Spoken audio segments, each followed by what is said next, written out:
So guys, kakatapos lang natin kumain, maghuhugas tayo ng kamay. Ay, may tao. Sakta tayo.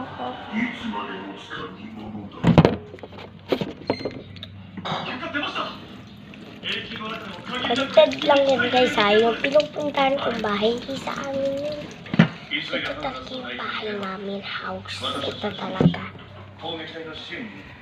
So guys, punta tayo sa bed.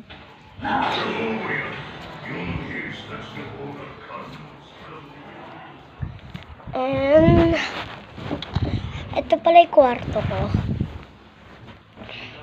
So guys, mamaya na lang kasi matutulog na ako kasi alam niyo naman na alauna ng hapon, di pa rin ako natutulog. Sige guys, bye-bye. Love you. Bye.